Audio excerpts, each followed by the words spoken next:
In this video, I will show you how to duplicate any shape or any object in Illustrator easily.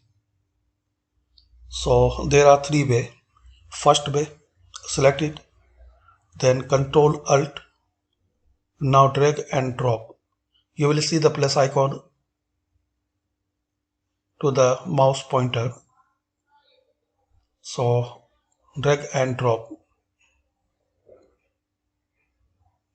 Press and hold Control Alt, then drag and drop.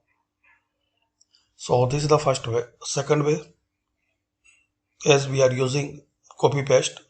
So select it, Control C and Control V.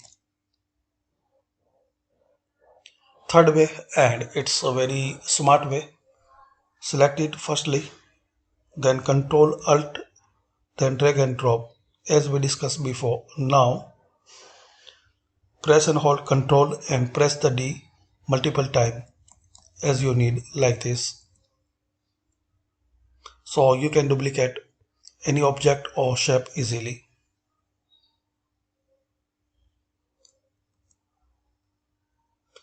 Thanks for watching. Comment on this video useful for you.